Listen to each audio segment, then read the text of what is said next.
Boa tarde. Declaro aberta a 8ª reunião da Comissão Senado do Futuro, da primeira sessão legislativa ordinária da 56ª legislatura, que se realiza nesta data, 21 de agosto de 2019.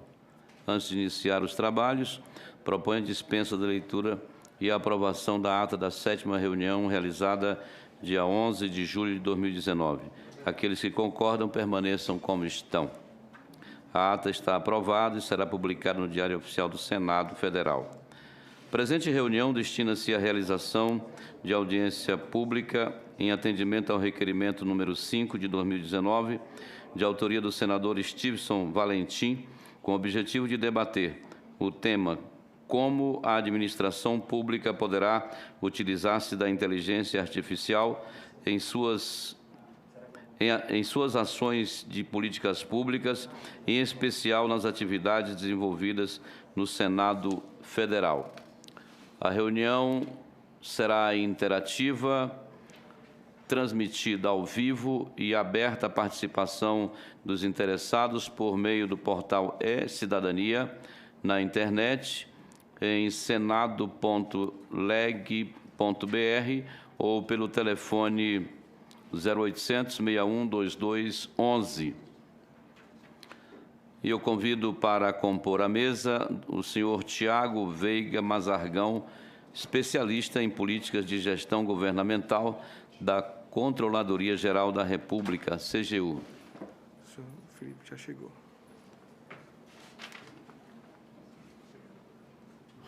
Tudo bem? Bom.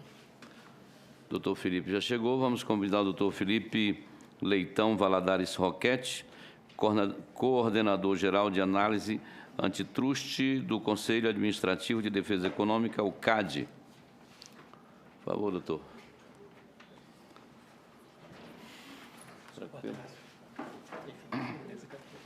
Convido ainda o senhor Ricardo Vieira de Carvalho Fernandes, sócio fundador do Legal Labs Brasil e pesquisador-chefe de inteligência artificial jurídica da Neoway. Por favor.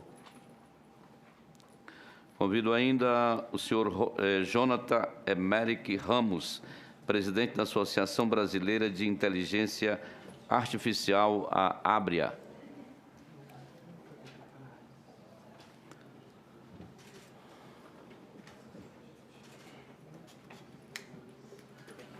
Obrigado. Obrigado.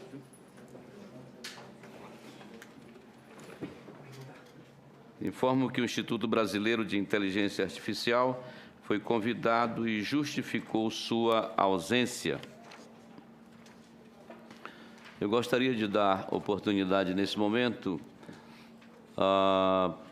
ao senador Stevenson Valentim, autor do requerimento, para fazer a defesa da sua solicitação desta audiência pública. Por favor. Muito obrigado, excelentíssimo senador Zequinha Marinho, senhor presidente, hoje. A minha intenção, a minha proposta de trazer para cá hoje os senhores, que é para, através dessa audiência pública, mostrar para todos os senadores, mostrar para as pessoas que estão assistindo, para todas as pessoas interessadas, primeiro, que não é ficção de filme, né? Aquilo, quando eu era criança, quando todos nós aqui, acho que temos a faixa etária semelhante, senador, de idade, que sou uma pessoa jovem. Inclusive eu. Inclusive o senhor. A gente assistia aqueles filmes e hoje a inteligência artificial, a tecnologia, está em todos os lugares, com pouquíssimas exceções, só não está no setor público. Então, além de trazer para cá o conceito, a ideia, a aplicabilidade, onde ela é empregada, aonde a gente poderia ainda mais evoluir, trazer para essa discussão aqui essa demora, essa lentidão, essa morosidade do serviço público ter esse tipo de recurso tecnológico para poder melhorar, agilizar, tornar mais eficiente. Então, essa foi a minha ideia. Primeiro, mostrar para as pessoas que estão assistindo, senador, que não é ficção, é real. E a gente pode estar cercado por ela e nem sabe que ela é isso. Países como China, Estados Unidos, países que até pouco tempo atrás estavam atrás da gente em tudo. Deram saltos tecnológicos que melhorou a vida de muita gente.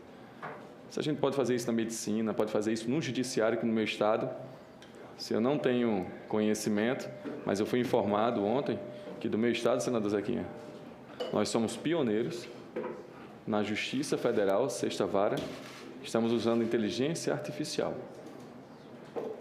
Ele localiza a repetição, o fenômeno que acontece, o padrão, e aquilo que era feito por um ser humano, que levava 5 minutos, ou um número maior, alguns segundos, ele faz um tempo reduzidíssimo. Essa triagem, essa comparação, essa avaliação, ele só não toma decisões ainda. Mas está em teste, está indo bem.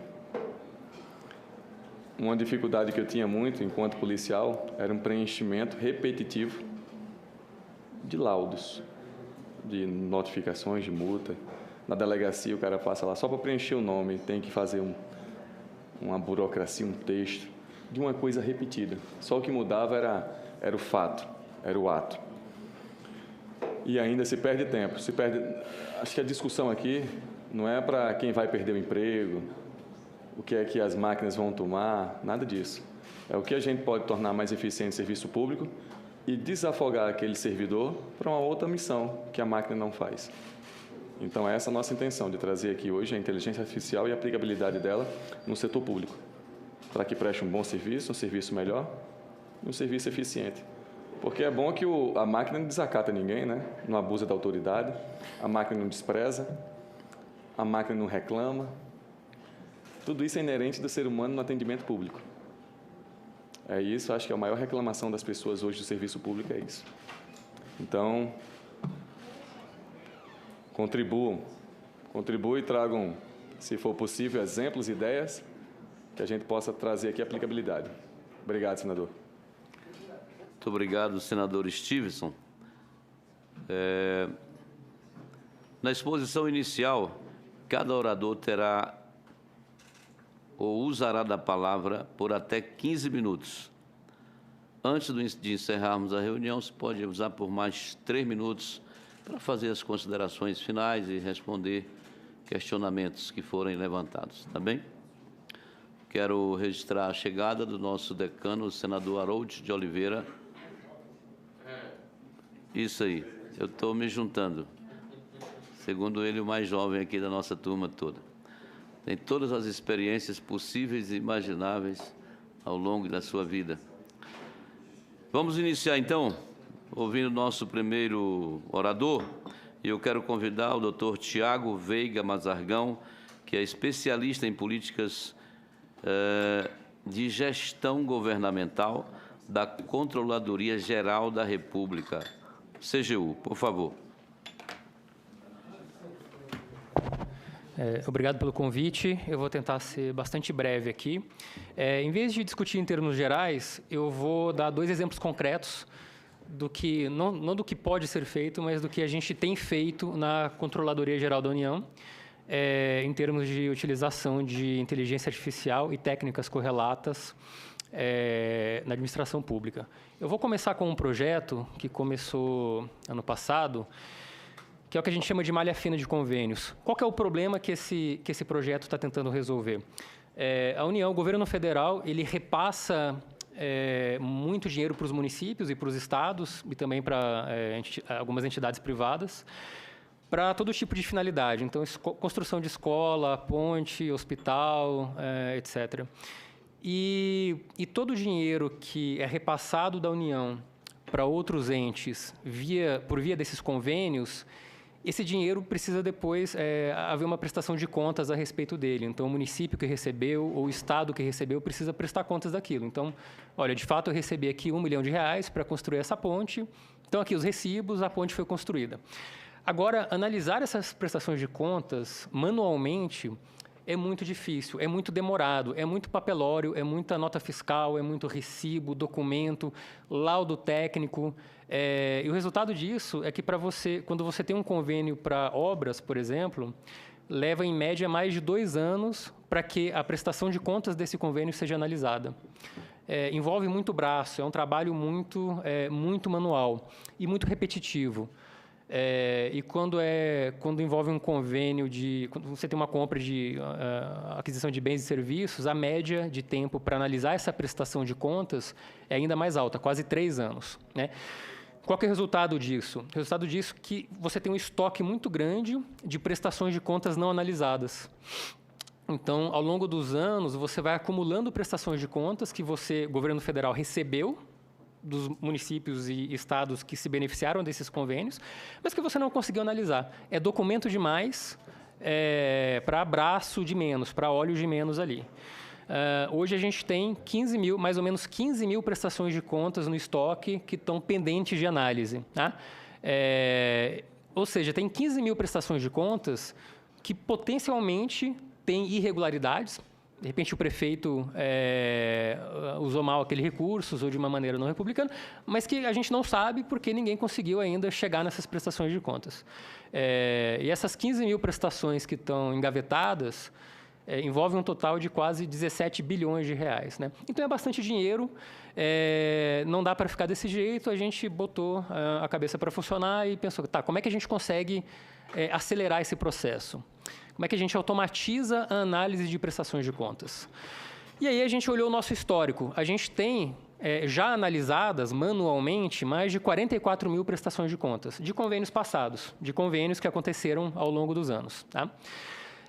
E a gente tem para cada um desses convênios as características dele, então, para que município foi, para que estado foi, para que finalidade foi, construção de alguma obra, de um hospital, de uma escola, quais são os CNPJs que receberam esse dinheiro no fim das contas, foi uma empresa, foi uma empreiteira, foi o quê? Foi uma loja.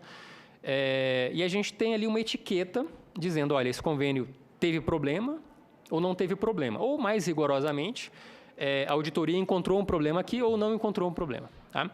Então, se a gente tem tudo isso, e principalmente se a gente tem essa etiqueta de problema versus não problema, a gente consegue automatizar pelo menos parte desse trabalho. A gente consegue mostrar para a máquina essas 44 mil e tantas prestações de contas com as respectivas etiquetas e respectivas características e falar, olha tudo isso aqui, olha essa massa de dados e aprenda a diferenciar uma prestação de contas que tem irregularidades de uma prestação de contas que não tem irregularidades. A gente consegue, com base nos dados que a gente tem, no histórico que a gente tem, treinar a máquina para que ela aprenda a diferenciar uma coisa da outra. Né? E com isso, uma vez que a máquina está treinada com esses casos passados, o que ela produz? Qual que é o output dela? O que sai do outro lado ali da máquina? Sai um score de risco, uma probabilidade. Então, quando você alimenta ali um novo convênio, que a máquina ainda não tinha visto, ela vai te falar, olha, com base nesse aprendizado que eu tive das 44 mil e tantas prestações de contas anteriores, eu acho que essa prestação de contas aqui que você está me mostrando agora tem uma probabilidade de ter irregularidade de 0,72 ou de 0,01. Tá?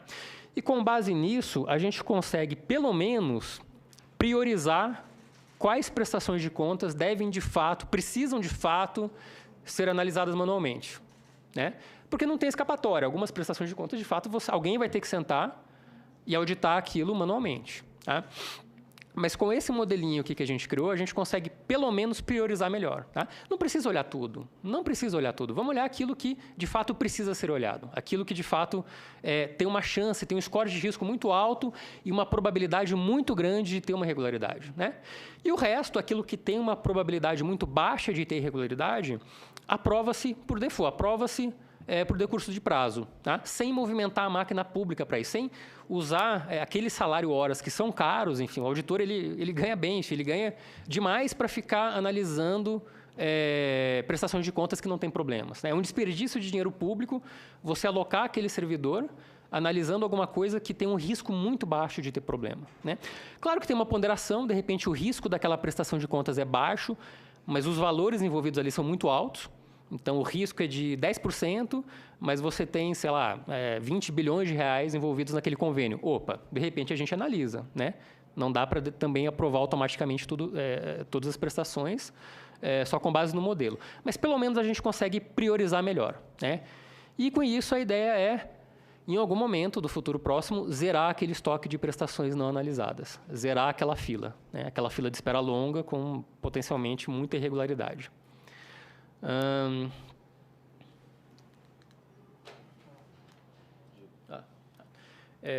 Enfim, juro que eu não vou entrar no detalhe técnico da coisa aqui, mas o que é isso? Esse é o desempenho do modelo. P é problema, NP é não problema.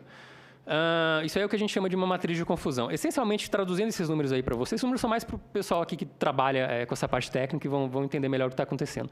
Mas, essencialmente, o que isso aí está dizendo para a gente é que o desempenho, é que o modelo ele tem acertado razoavelmente. Tá? Nenhum modelo vai acertar 100% das vezes. Então, tem prestação de contas que vai ser aprovada e não deveria ter sido aprovada, o modelo errou, e tem prestação de contas que vai ser encaminhada para análise manual e que não deveria ter sido encaminhada para análise manual. Tá? Então, tem erro para os dois lados aí.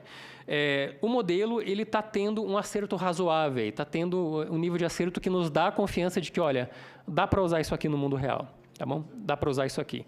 E em cada aplicação, enfim, esse é um modelo, é um trabalho específico que a gente tem lá. Dependendo daquilo que você está tentando automatizar, você pode estar mais preocupado em minimizar um tipo de risco do que o outro tipo de risco. Tá? Alguns dos trabalhos que a gente faz lá, em alguns deles, a gente está mais preocupado, por exemplo, em minimizar os falsos positivos. Tá? Falso negativo, às vezes, ok, a gente aceita. O falso negativo é quando tem um problema, mas o modelinho não acusou que tem aquele problema. Tá? Tem muito caso, não dá para pegar tudo. Já que não dá para pegar tudo, vamos fazer o seguinte. Aqueles casos que o modelo de fato encaminhar para análise manual, a gente quer ter praticamente certeza de que esses casos precisam, de fato, de uma análise manual. A gente não quer desperdiçar a mão de obra do auditor que está olhando isso. Né? E é um trade-off. Você não consegue sempre minimizar os dois tipos de risco ao mesmo tempo. Você minimiza a chance de um falso positivo, você diminui a chance de um falso positivo, aumentando a chance de um falso negativo, e vice-versa. Né? Então, esses modelos funcionam assim. Tem um custo aí. Para você errar menos de um lado, você acaba errando mais do outro. Tá? Em termos de institucionalização desse projeto, em que pé que a gente está? Em fevereiro desse ano, saiu uma instrução normativa do Ministério da Economia, que dá as diretrizes gerais de como isso, de fato, vai ser utilizado pelos órgãos do governo federal que celebram convênios. Tá? Então, tem agora uma normativa que diz exatamente quais são os scores de risco aceitáveis para cada faixa de valor de convênio e tal, e como é que a coisa vai acontecer. Então, tem uma parametrização mínima aí para quem, de fato, quer ser beneficiado desse modelo. Então, já está razoavelmente institucionalizado. Em linhas gerais, se você tem um convênio de até 750 mil, você tem duas faixas de valor, até 750 mil, e uma faixa B que vai de 750 mil a 5 milhões de reais. Tá? E nessas duas faixas de valor, você pode usar o modelo. Acima de 5 milhões de reais, a gente ainda não está aplicando o modelo. Aquela instrução normativa ainda não permite isso. Talvez a gente chegue lá no futuro, mas, por enquanto, passou de 5 milhões... não importa o score de risco, isso aí vai ser analisado manualmente por alguém. Ainda, a ideia é que a gente progrida, evolua esse modelo, melhore o desempenho dele continuamente e, de repente, um dia a gente muda isso. E cada órgão concedente, cada órgão que concede o convênio, tem a liberdade de definir qual score de risco considera aceitável para cada uma dessas duas faixas. Tá? Em termos de aprovação automática daquela prestação de contas. A única restrição é que, se você está na faixa B, se é um convênio da faixa B, você não pode aprovar automaticamente aquela prestação de contas se a probabilidade de ter problema é de 80% ou mais. Tá? É a única restrição que existe naquela instrução normativa. Tá? Então, fora isso, o órgão tem bastante liberdade para definir o que vai fazer. Está começando, é uma coisa experimental ainda, então essas regras, obviamente, estão sujeitas à mudança aí no curto e médio prazo. Né? Então, acho que tem um aprendizado aí que a gente vai ter ainda ao longo dos anos de ver como é que isso está funcionando, como é que não está funcionando, e a gente ir aperfeiçoando esse mecanismo aí, aperfeiçoando esses valores. A gente começou, a instrução normativa é de fevereiro, então a adesão dos órgãos concedentes ao modelo ainda está acontecendo.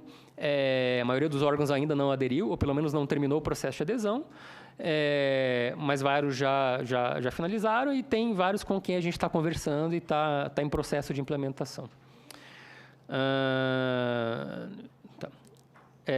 Beleza, esse é o primeiro projeto que eu queria mostrar para vocês. Esse a gente chama de malha fina de convênios, né? Então, assim como tem a malha fina da Receita, que seleciona algumas declarações de imposto de renda para uma análise mais minuciosa, tem a malha fina de convênios. O segundo projeto que eu vou mostrar para vocês agora, ele foge um pouco dessa coisa só do foco na corrupção. Então, eu não queria passar aqui a mensagem de que inteligência artificial serve para combater a corrupção só. Ela serve para 1 milhão de coisas na administração pública, e para reforçar essa ideia, para passar esse ponto, eu vou mostrar esse segundo projeto que a gente está tocando agora, que é o seguinte. A União, ela é uma das maiores proprietárias de imóveis do Brasil, se não a maior. A União tem mais de 700 mil imóveis no Brasil, de tudo quanto é tipo. Tem apartamento residencial, tem terreno em beira de rio, terreno na praia, tem mato no meio do nada, tem casa, tem o que vocês imaginarem, galpão. E a União não sabe quanto valem esses imóveis. É muito difícil você precificar esse patrimônio imobiliário do governo federal. Primeiro porque é muito imóvel, né? Então, para você manter essa base atualizada manualmente, você tem que, todo ano, contratar um conjunto de avaliadores e pagar por 700 mil laudos de avaliação de imóveis, né? Não é viável, enfim, o custo para o contribuinte... Esses dias eu vi um laudo de avaliação de imóveis que a União pagou, custou R$40 mil. Então, não dá para fazer isso todo ano. O resultado é que os valores desses imóveis na base de imóveis do governo está defasado. Então, você tem imóvel de 200 metros quadrados no plano piloto, que está lá por R$40 mil. Enfim, então, a gente sabe que esses valores não são reais, enfim, não refletem a realidade. Enfim, manualmente é praticamente impossível você fazer isso. O custo disso não compensa. Enfim, é melhor, enfim, não sei, deixar lá do jeito que está do que pagar um exército de milhares de avaliadores de imóveis para ver quanto vale isso. Como é que a gente resolve esse problema usando inteligência artificial? Como é que a gente resolve, ou pelo menos começa a resolver, começa a atacar esse problema? Hoje em dia, a gente tem sites de anúncios de imóveis. Então, aqui no DF, em Goiás, tem o W Imóveis, em São Paulo e no resto do Brasil tem o Zap Imóveis, Viva Real, etc. E esses anúncios têm um bocado de dados ali. Cada anúncio tem a localização, pelo menos aproximada do imóvel, que cidade, bairro, área útil, se é um imóvel residencial, quantos quartos, quantas vagas de garagem, etc. E com os programinhas bem simples de computador, com os scripts bem simples, é possível baixar esses dados automaticamente. Então, não precisa um batalhão de estagiários ficar lá indo de anúncio em anúncio e na planilha em Excel ali.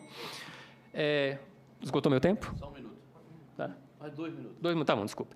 Então, o que a gente fez? A gente criou um script que raspa esses dados todos e aí usa esses dados para ensinar a máquina qual é o preço de cada imóvel. Então, a máquina, daí, com base nas características de um novo imóvel, localização, área útil, etc. e tal, ela diz, olha, esse imóvel aqui vale R$920 mil. Tá? E a gente usou esse modelo, uma vez treinado, para precificar os 1.600 e tantos apartamentos que a União tem no plano piloto. Aqui estavam praticamente todos sem valores desconhecidos. E a gente descobriu que, na média, eles valem 1.110.000, no total, mais ou menos 1 bilhão e 800 milhões. São aproximações, de repente o imóvel está do lado de um bar barulhento, isso desvaloriza, pode estar deteriorado e tal, mas é melhor ter alguma ideia de valor do que nenhuma ideia de valor. Tá? Então, esse é o nosso objetivo aqui, foi simplesmente ter uma aproximação, mas a aproximação é melhor do que nada, que é o que a gente tinha antes. Tá? Essa aproximação chega ao manual, à equipe de pessoas que seriam para esse levantamento? Por enquanto, não. Esse é um projeto bastante embrionário ainda. Como você disse, assim, é uma aproximação, esse valor médio, esse valor total, essa margem de erro é pequena? É pequena. A gente conseguiu uma margem de erro de mais ou menos 8% aí. Tudo razoável. A gente está em conversas com a Secretaria do Patrimônio da União, que é quem gerencia esses imóveis, para oferecer uma ajuda para eles. Olha, a gente consegue ajudar vocês a precificarem esse patrimônio aí. Para eles é um desafio bem grande que eles têm nas mãos, e a gente está conversando, a ideia é que a gente coopere. E isso aí foi só um piloto que a gente fez com os imóveis da União aqui no plano, mas a ideia é que isso se expanda para um conjunto muito maior dos imóveis da União depois. Você disse o valor do ser humano, da equipe, para fazer esse levantamento. Não disse o tempo, disse 40 mil. O valor para fazer isso aí é só o programa, simples, como o senhor disse. Quanto custa para fazer? Desculpa, senador. Tem o pessoal ali com o negócio batendo. Vai anotando. todos os questionamentos, na hora que Batendo. encerrar aqui os minutos de cada um, a gente volta toda esse debate. É porque para não perder o raciocínio. Senão eu perco ele. Anote aí para não perder o raciocínio. A palavra agora, quero me agradecer ao doutor Tiago, foi muito boa e prática, né? Melhor do que fazer uma exposição apenas teórica do negócio. Parabéns. Obrigado, senador. Com a palavra agora o doutor Felipe Leitão Valadares Roquete, coordenador-geral de análise antitruste do CAD, Conselho Administrativo de Defesa Econômica. Por favor, doutor.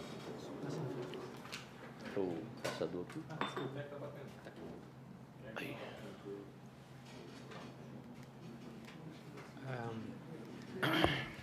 Está funcionando, tá? Em primeiro lugar, agradecer, obviamente, o convite, a oportunidade que o Senado Federal abre para o CAD compartilhar um pouco da experiência na condução de projetos que usam bases de dados para a identificação dos ilícitos que a gente investiga. Para nós é muito importante fazer esse tipo de conversa. O CAD é um órgão pequeno, em que pese a gente ser um órgão federal, nós temos competência nacional. Nós podemos investigar as condutas, as infrações à ordem econômica em todo o Brasil, razão pela qual a gente optou, há cerca de 6 anos atrás, e fico feliz de estar na mesa com o Tiago. O Tiago foi o primeiro cientista de dados do projeto Cérebro. A gente optou por iniciar, no âmbito do CAD, um projeto que visava utilizar de maneira mais intensiva bases de dados para a detecção desse tipo de crime e de infração administrativa. Basicamente, o CAD, além de ser responsável por fazer o controle prévio de fusões e aquisições, o CAD é responsável por investigar cartéis em mercados privados e em compras públicas.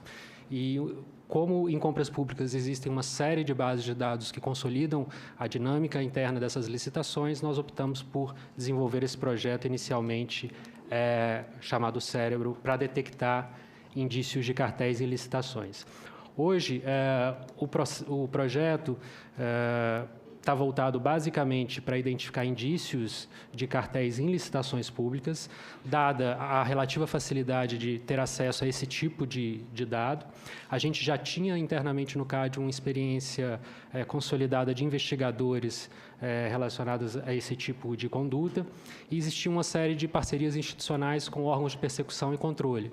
Então, como o CAD não tem capilaridade, por exemplo, do Ministério Público e da Polícia, desde o início, a Superintendência Geral do CAD optou por fazer parcerias e acordos de cooperação com ministérios públicos estaduais, Ministério Público Federal, Polícia, tribunais de contas e controladorias locais, para que a gente desenvolvesse investigações em parceria. Já foram implementadas algumas técnicas que, comparadas à inteligência artificial, a gente poderia colocar que a gente está um pouquinho... se a gente fosse comparar com rede social, nós seríamos o Orkut, e inteligência artificial seria o Instagram. A gente ainda está na era do Orkut por uma série de características específicas do tipo de conduta que a gente investiga, diferentemente, por exemplo, da Controladoria Geral da União, que tem uma base de dados consolidada em relação ao que eles já desenvolveram de investigações, ou seja, eles têm uma base de treinamento, uma casuística muito grande. No CAD, a gente tem uma casuística reduzida em relação a cartéis e licitações. Uma unidade específica para a investigação de cartéis e licitações foi criada apenas em 2007. A gente tem poucos casos ainda condenados, tanto na esfera administrativa quanto na esfera criminal de cartéis e licitações. Então, a gente ainda não tem uma base de treinamentos confiável para que a gente desenvolva e implemente técnicas de aprendizagem de máquina mais desenvolvidas. Mas a gente tem ciência de que isso é o futuro, razão pela qual, em todas as conversas que a gente tem com órgãos parceiros, a gente vai desenvolvendo algum tipo de colaboração para exatamente identificar onde a gente pode priorizar para desenvolver isso no campo da investigação de cartel. Esses são conceitos, obviamente, muito simplificados de todas essas técnicas. O CAD está ali naquele cantinho, ele está na fronteira tentando entrar, tem as barreiras para entrar na utilização desse tipo de técnica mais desenvolvida, mais robusta, mais complexa, mas acho que o que é interessante, dada a nossa limitação para implementar esse tipo de técnica na nossa realidade e nos casos que a gente investiga, os órgãos parceiros compartilham muito com a gente tudo que eles desenvolveram. Então, a ideia é um pouco apresentar aqui o que vários parceiros já demonstraram que é possível fazer. Não vou falar da CGU, porque eu sabia que o Tiago estaria aqui para falar da experiência. Eles têm uma equipe fantástica. O Tiago também é um servidor público que tem uma formação totalmente atípica, uma trajetória acadêmica extremamente qualificada. No CAD, a nossa equipe é mais reduzida, então a gente tem uma pretensão de um pouquinho mapear o que está sendo desenvolvido por órgãos parceiros para depois tentar implementar para a nossa realidade. O que eu vou apresentar aqui é baseado num caso concreto desenvolvido pelo Ministério Público do Estado da Paraíba. Eles, em parceria com a Universidade Federal de Campina Grande, estão desenvolvendo ainda uma metodologia, ainda estão treinando, objeto ainda de dissertações lá na Universidade Federal de Campina Grande, uma técnica para, com base nas auditorias realizadas pelo Tribunal de Contas do Estado da Paraíba, tentar fazer exatamente o que o Tiago apresentou. Tentar identificar quais contratos podem dar problema. Eles têm centenas, milhares de auditorias realizadas em contratos estaduais, nos quais foram identificados sobrepreço, aditivos em excesso, execução de obra com baixa qualidade, obras paradas. O que eles fizeram? Eles pegaram toda essa base de dados de investigações e auditorias já realizadas, treinaram, e, a partir do momento que novos contratos são assinados, eles veem o perfil não apenas do contrato, mas de todo o processo licitatório, o perfil das empresas que foram contratadas, dos consórcios, e estimam exatamente essa probabilidade de problema na execução da obra. Numa realidade institucional brasileira, que é comum a todos os órgãos de controle, há uma carência de servidores públicos para fazer esse tipo de auditoria, principalmente em loco. Então, o que o Tribunal de Contas da Paraíba e o Ministério Público da Paraíba estão fazendo é exatamente isso. Tentar identificar, baseado na experiência pretérita, quais tipos de contrato podem dar problema e, para tanto, designar os auditores para esses contratos possivelmente mais problemáticos. Eles fazem a rotulação desse contrato, pegam centenas, dezenas, em alguns casos, milhares de variáveis, de rótulozinhos, e conseguem fazer uma predição do tipo de contrato que pode dar problema. Isso ainda está sendo testado no âmbito do Tribunal de Contas da Paraíba, é algo que pode ser implementado, replicado ao redor do Brasil com baixo custo, existindo os dados estruturados à base de treinamento, isso pode ser replicado com custo muito baixo. Agora, eu acho que o Tiago e o Jonathan vão concordar comigo, as potencialidades desse tipo de técnica são fantásticas, mas há uma série de questões que a gente tem que analisar com muito cuidado. Existe agora todo um campo na área da inteligência artificial, que é exatamente de abrir a caixa preta dos algoritmos. Como esses algoritmos aprendem? O que eles estão utilizando? Quais tipos de variáveis? Quais tipos de parâmetros eles estão utilizando para, lá no final, resultar: esse contrato é o contrato que você precisa priorizar. Eu vou trazer aqui, pode parecer uma anedota, mas é um caso real, está até a referência aqui do paper, um caso concreto de um algoritmo que foi desenvolvido para diferenciar fotos de cachorro de lobo. Isso eu acho que é um caso que a comunidade toda conhece. Eu não sou especialista na área, por isso que eu gosto muito desse caso. É um algoritmo para diferenciar imagens. O algoritmo foi alimentado com centenas, milhares de fotos de cachorro e centenas, milhares de fotos de lobo. Ele aprendeu e depois eles começaram a fornecer novas fotos de cachorro e lobo sem nenhuma identificação. E perguntaram para o algoritmo: é lobo ou cachorro? O algoritmo alcançou uma taxa de acerto próxima de 100%. Ele estava conseguindo diferenciar com perfeição cachorros e lobos como esses, que são bastante parecidos. Algoritmos para identificação de imagem têm uma vantagem muito interessante, que você pode descobrir qual o critério principal que eles utilizaram para fazer essa diferenciação. O que o algoritmo utilizou para fazer? Você vai tampando pedaços da foto para descobrir qual o critério na imagem eles utilizaram para definir o que era cachorro e lobo. E qual que foi a surpresa deles ao final? Esse foi o critério que o algoritmo utilizou para diferenciar, foi o fundo. Se tinha neve, era lobo, se era verde, era cachorro, porque a maioria dos lobos vivem na neve, a maioria dos cachorros são cachorros caseiros e estão em casa. Por que isso é importante? Porque isso não tem nada a ver com ser cachorro-lobo. Não é formato de focinho, não é formato de orelha, não é o tipo da pelagem. O algoritmo aprendeu, conseguia fazer uma seleção muito boa, mas não era essa a pergunta que você fez para ele. Se você for extrapolar isso para áreas nas quais algoritmos como esse estão sendo utilizados, algoritmos de imagem, por exemplo, para detecção e exames de imagem de tumor, aí já começa a ser um problema, porque o que você está buscando é se aquela imagem é de fato um tumor ou não. Se ele estiver utilizando para te dar o resultado, um critério que não tem nada a ver com a imagem que está naquele exame, é uma questão que você tem que levar em consideração. Existem outros exemplos, eu vou passar aqui, não vou passar aqui, mas eu poderia depois, eventualmente, quem quiser conversar sobre, eu falo. Na Universidade mesmo de Campina Grande, na Universidade Federal de Campina Grande, eles estão tentando identificar possíveis vieses de algoritmos utilizados por órgãos de controle para persecução de empresas. Existem uma série de trilhas de controladorias que dão destaque ao tipo de empresa que está participando da licitação para ver se ela é mais passível de fraude ou não. Eles estão tentando, por exemplo, descobrir se tem algum viés nisso. Se a gente priorizar um tipo de empresa pelo porte, por exemplo, a gente está trazendo algum viés para a investigação. Agora, falando na perspectiva dessa instituição, dessa Casa Legislativa, eu acho que um dos objetivos dessa audiência pública é também sinalizar, e aí a gente fala do nosso lugar, do CAD, que é um lugar bem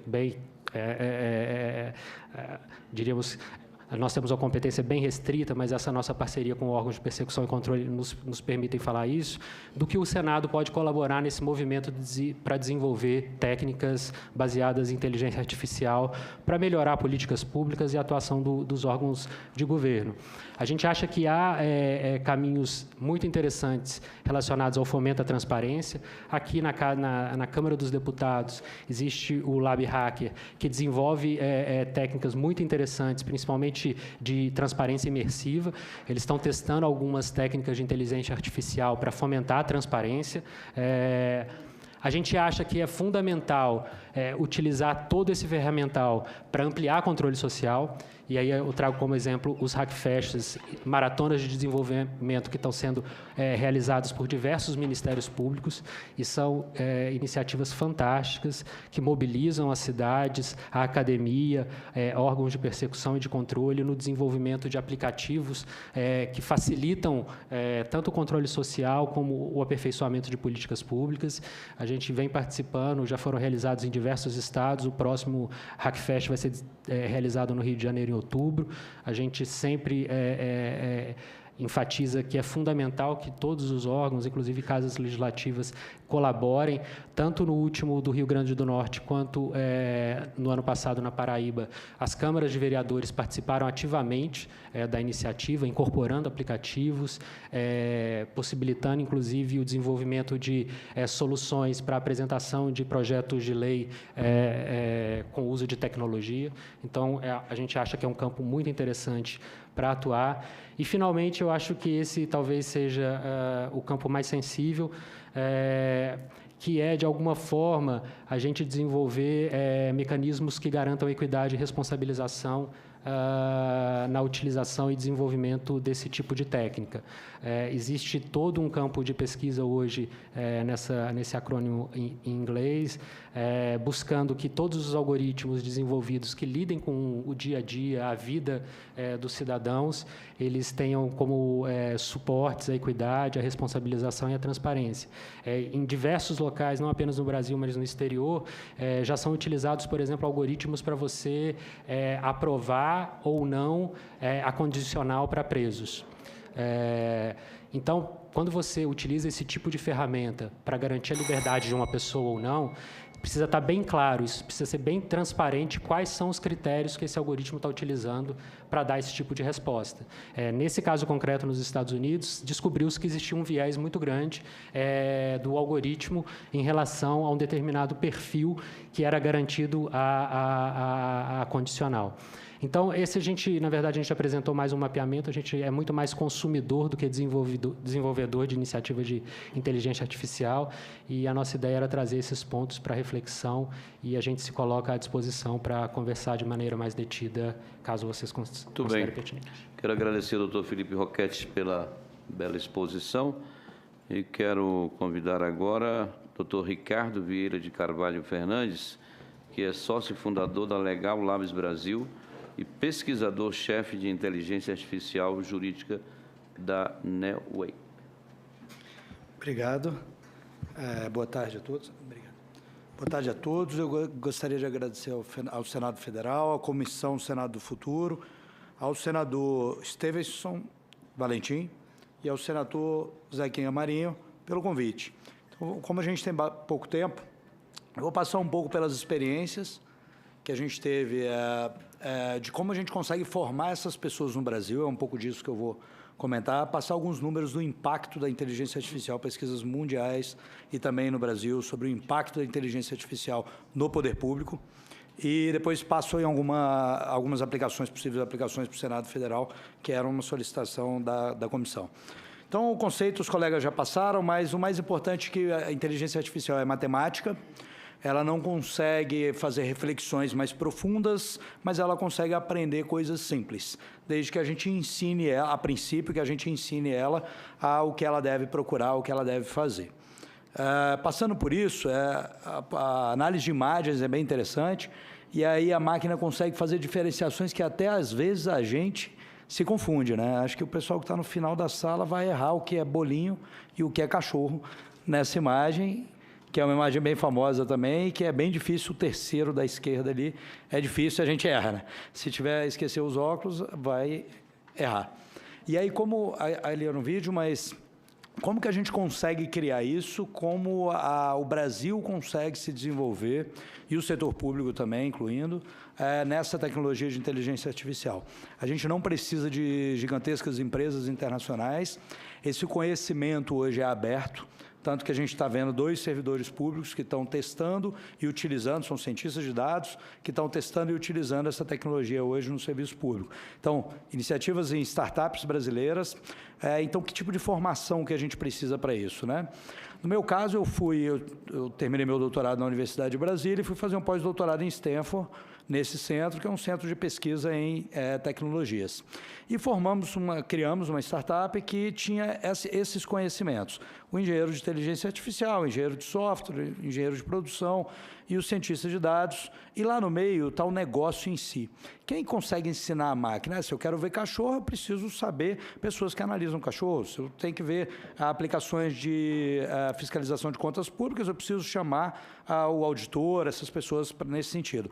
Essas competências em volta, eu preciso de muita matemática e alguma formação em software, em cientista de dados, engenharia de dados, etc. E no Brasil, a gente já tem muita formação em inteligência artificial, muita mesmo, nos grandes centros. Estou falando mais em relação às universidades federais, mas PUC, FGV, já existem universidades formando essas pessoas.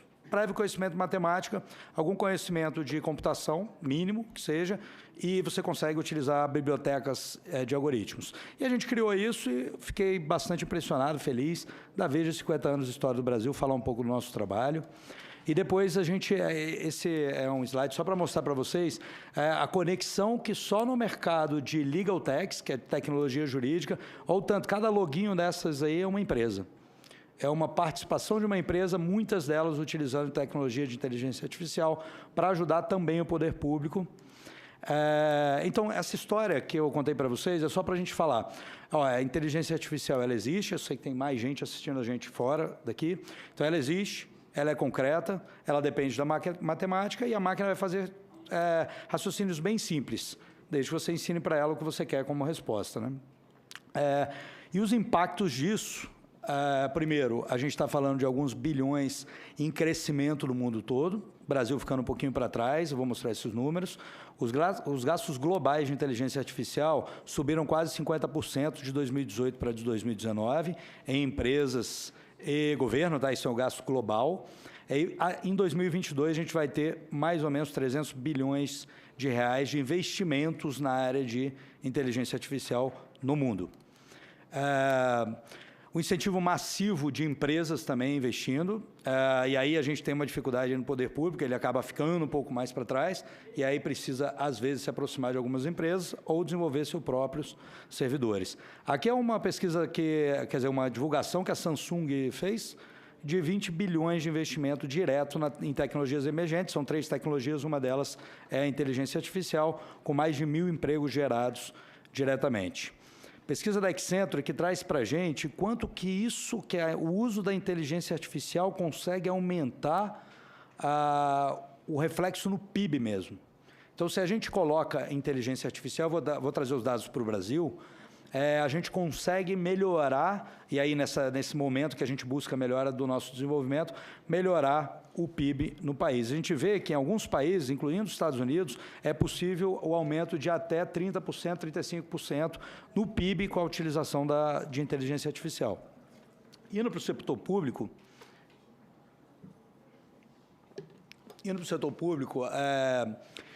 os impactos são bastante significativos, principalmente quando a gente olha no Brasil a influência do setor público no PIB. 35% do PIB brasileiro passa pelo setor público, passa pelo investimento do setor público, seja em servidores públicos, contratações, obras, etc. Então, se a gente está falando do setor que representa 35% do PIB brasileiro, de forma direta e indireta, e com pouquíssima aplicação de inteligência artificial, talvez a reflexão da Comissão do Senado do Futuro seja extremamente relevante para pensar como o poder público consegue adotar esse tipo de tecnologia. Por meio de contratações, a 8666 se faz para esse fim, é possível essa contratação, é por meio da aproximação, como o doutor Felipe expressou, é por meio da contratação, da aproximação de startups, de hackathons, de iniciativas com a comunidade científica, mas os impactos sobre o poder público são bastante significativos, já que a gente fala de 35% do PIB nacional. Então, e hoje o que a gente percebe é que está em começo, um early stage, no começo da adoção da tecnologia no setor público, apesar de o Brasil já estar sendo considerado, perto dos países desenvolvidos, a aplicação de inteligência artificial no setor privado, como bancos, por exemplo. Né? Os 2 maiores bancos brasileiros são os que mais usam inteligência artificial, ao ponto de ter mais de 400 engenheiros de IA sentados trabalhando com inteligência artificial todos os dias. No poder público, a gente vê pequenas iniciativas de enormes impactos. Trago mais uma pesquisa, que é da Accenture, que traz quais são os potenciais da tecnologia para o poder público, tá? Quer dizer, perdão, em geral. Automação de atividades simples podem ser automatizadas com a inteligência artificial.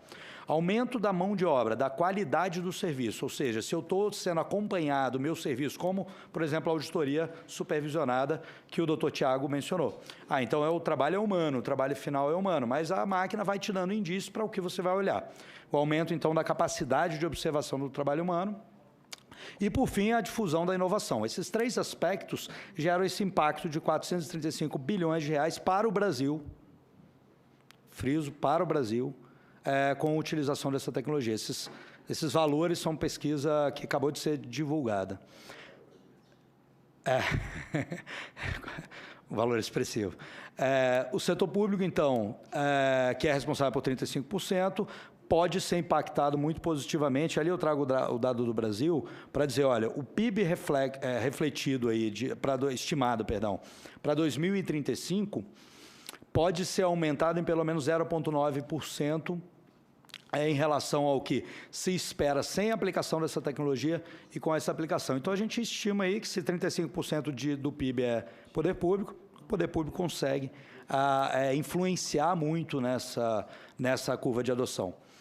E aqui é uma pesquisa da McKinsey, ela não é nacional, mas Se a gente olhar, eu destaquei ali o poder público, se a gente olhar qual é o reflexo positivo da inteligência artificial no setor público, são quase 400 bilhões de dólares sobre a sua utilização.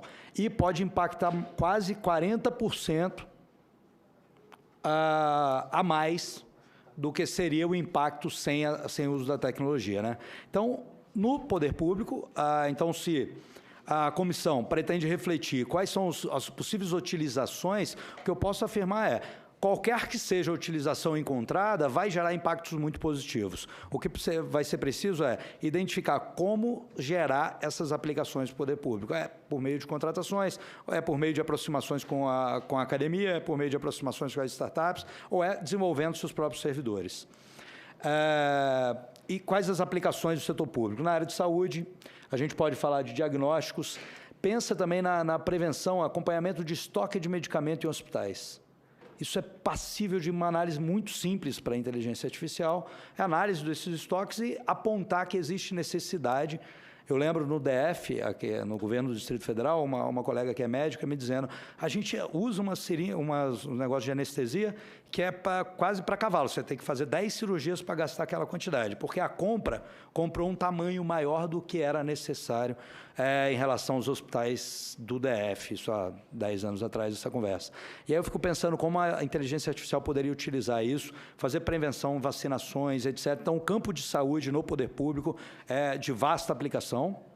Segurança pública, a gente tem que pesar, sim, a intimidade das pessoas e a privacidade, mas o tempo de envio de viaturas, o tempo de percepção de um problema, isso com reconhecimento de imagem, a gente já tem câmeras distribuídas em quase todas as capitais do país, é muito significativa a redução de crimes, etc., na segurança pública. Transporte é também uma grande aplicação para o poder público, linhas de ônibus, verificação se precisa de maior necessidade, tempo, uso de quantas pessoas estão utilizando, cálculo de fluxo de pessoas e veículos, para no final chegar ali naquela utilização de cidades inteligentes. Atendimento ao cidadão, a gente já vê que isso, algumas coisas não dependem de inteligência artificial, mas ela pode, por exemplo, uma vez a gente conversou com o INSS, e essa verificação, existe uma portaria agora para um mutirão de verificações, isso poderia ser feito principalmente com o uso do mecanismo de atenção hierarquizada, por exemplo, é um algoritmo, a biblioteca, que o INSS poderia utilizar, claro, com vários engenheiros junto, para verificar essas incompatibilidades na concessão de benefícios, com talvez aí perto de 50, 100, 200 bilhões de reais de economia. Está sendo feito com gasto de pessoas, mas ok. Poderia ser feito também com a utilização de algoritmos. A Previdência tem muitos dados e que podem ser auxiliados, ou o trabalho lá pode ser facilitado por esse tipo de algoritmo. Atividades administrativas em si, como a gente analisou, fiscalizações, como foram alguns exemplos trazidos pelos colegas, renovações de contratos, compras em si, até a confecção de contratos, hoje a inteligência artificial consegue melhorar. Aumento da arrecadação, a gente vê que está se utilizando muito Big Data para melhorar a identificação de onde estão as empresas, se ela é uma empresa de fachada ou não, se é uma empresa que usa laranja, porque com a conjunção de dados públicos você consegue saber até o número de empregados que as empresas têm. Beleza. E aí, falando no meu últimos 2 minutos, para o Senado Federal, que aplicações o Senado Federal poderia ter? A gente pegou algumas tecnologias que a gente já desenvolveu e tentou trazer aqui para vocês. Isso é uma plataforma que a gente forneceu para a OAB Federal. Hoje tem 1.300.000 advogados no país. Mais ou menos 15% desses advogados usam essa plataforma, que é uma plataforma para pesquisa de jurisprudência. Eles usam de forma gratuita, todos os advogados do Brasil, tá? Para pesquisa de jurisprudência, que pode identificar quais são os precedentes relevantes em determinados temas. Isso poderia ser utilizado para a legislação, por exemplo. E o Senado trabalha com legislação todo o tempo e, às vezes, sem conhecer todo o arcabouço de mais de 70.000 normas existentes hoje no país em vigor, né? Então, é possível utilizar essa tecnologia, a gente está falando aí de processamento de linguagem natural, e esse tipo de utilização poderia ser feito o quê? Uma pesquisa de temas para o Senado, para o Senado, para a Câmara, etc., para o Poder Legislativo como um todo. quais temas estão relacionados à saúde. Mais especificamente ao medicamento XYZ, mais especificamente a concessão de UTIs, mais especificamente a máquina consegue fazer esse tipo de pesquisa. Aqui também é a mesma coisa, a mesma pesquisa, mas ali ele analisando em gráficos quais são os precedentes mais relevantes, ou seja, quais são as legislações mais próximas daquela que você quer pesquisar. Se eu estou fazendo uma pesquisa de reformas de previdência, eu posso conseguir identificar ali com esse tipo de tecnologia quais são as outras reformas que se aparentam em relação ao texto mencionado. E a última consideração, que é: o país ainda não tem uma estratégia nacional de inteligência artificial. Esses 20 países possuem. Vou dar 2 exemplos no meu... Tem considerações finais, Excelência, presidente? Deixa eu usar 1 minuto. Tem, daqui a pouquinho. Então, só para falar um dado da França, a gente tem, vou estourar 10 segundos ali, 15 segundos, eles incentivam que a empresa que se instalar na França receba 2 anos de pagamento dos seus engenheiros de inteligência artificial, se forem franceses, pelo governo francês. Então, existem incentivos como redução de tributos, entre outros, que o Brasil ainda não desenvolveu. Essa estratégia nacional talvez passe por essa Casa Legislativa. Muito obrigado. Muito bem. Quero agradecer ao doutor Ricardo pela bela exposição, e eu quero registrar aqui a presença do nosso querido senador Confúcio Moura, da gloriosa Rondônia. Quando o assunto é bom, o tempo passa rápido, né? Esse é um assunto, quer dizer para vocês que a internet está bombando aqui de perguntas. Segura aí, senador. Agora com a palavra o doutor Jonathan Emerick Ramos, presidente da Associação Brasileira de Inteligência Artificial, a ABRIA. Por favor. Queria agradecer ao senador Stevenson pelo convite. Fiquei muito contente, e pelo senador Zequinha. Fiquei muito contente de ver a pauta em discussão, porque a gente, como associação, não tinha visto até agora. Então, começa a discussão por aqui. Foi a primeira vez que a gente foi chamado para conversar, e eu vou mostrar um pouco hoje de panorama e um pouco do que a gente está vendo como associação, porque eu acho que a gente tem uma visão um pouquinho mais global do que está acontecendo aqui no país, tá? Só falando um pouquinho do tema, né? Acho que a ideia é discutir um pouco do Senado do futuro e como é que a gente pode usar a inteligência artificial aqui. Como já tem vários colegas que já fazem aplicações, eu vou falar um pouco de outras aplicações que a gente tem feito e que eu acho que dá um pouco mais de visibilidade do potencial da tecnologia, que eu acho que é uma das discussões que você trouxe aqui hoje, tá? Eu vou só falar um pouquinho de mim. Eu sou engenheiro aeronáutico de formação, tá? Fiz meu mestrado na GV, estou terminando meu doutorado agora na USP em inteligência artificial. Eu trabalho exatamente na área médica, é o que eu faço. Eu fundei uma startup que depois eu vendi para o iFood em 2018, uma startup de logística urbana. E as 2 outras que eu fundei são a DataRisk, que mexe com inteligência artificial para risco, e a RadSquare, que mexe com inteligência artificial para saúde. Ou seja, eu faço isso para viver, certo? Eu pago minhas contas fazendo isso. Então, dá dinheiro, né? Porque a grande preocupação, como é que ganha dinheiro com esse negócio? Então, é da discussão que a gente vai ter aqui hoje. O que eu queria primeiro era contextualizar um pouquinho todo mundo, né? Porque você vê falando aí na imprensa, 4ª Revolução Industrial, mas quem é a primeira, a segunda e a terceira? Acho que essa é uma discussão pertinente, tá? Então, você tem aqui a primeira revolução que a gente teve, que é o vapor, certo? Você tem essa segunda, que é a eletricidade, a terceira, que são os computadores, e agora essa 4ª, que a gente está falando o quê? Que é essa parte de inteligência artificial de fato, tá? Que você tem aí marcada pela convergência dessas tecnologias digitais, físicas e biológicas. Então, agora, assim, dado esse contexto que a gente ouve falar, 4ª, da onde vem a 4ª? Então, está aqui o histórico para a gente conseguir entender.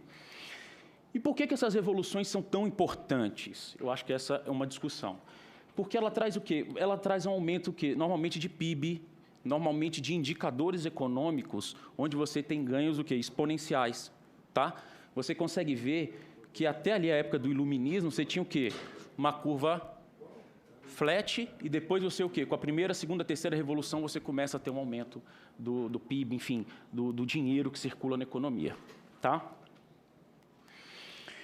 Que é novamente aqui, ó, PIB per capita global, que você consegue ver a partir do momento em que você tem essas revoluções industriais. Então, ela, de fato, traz dinheiro. A gente tem muito essa preocupação, que é uma discussão grande, que é uma das pontos que eu quero abordar aqui, que é: e vai matar emprego? O que as pessoas vão fazer da vida? O computador vai fazer tudo? Nossos amigos aqui abordaram a capacidade cognitiva humana é difícil de reproduzir, certo? Que foi aqui os exemplos que vocês deram com as imagens, tá? Esse slide eu gosto muito, que assim, eu acho que essa discussão surgiu por quê? Porque a economia é digital, certo? Provavelmente, meu pai e meu avô, quando precisava buscar um crédito, onde ele ia? Numa financeira na rua, não era isso? Hoje a gente faz o quê? Abre um site, põe um CPF, em 2 minutos, diz se você tem crédito ou não, já te cria um cartão virtual, você já pode comprar. Exatamente. Esse é o número de anos para que cada um desses produtos alcançasse 50 milhões de usuários. Então, eu estou falando para você o quê? Que o avião demorou 68 anos, enquanto o Twitter demorou 2. Então, assim, a economia é digital. Não tem como fugir dessa quantidade de dados. O ponto que eu quero refletir é, ela veio para ficar, a tecnologia. Esses pontos que a gente está discutindo, que os colegas aqui todos colocaram, veio para ficar. Não tem volta. O ponto é, como é que a gente se insere nesse contexto? Eu acho que é essa a discussão da casa, certo?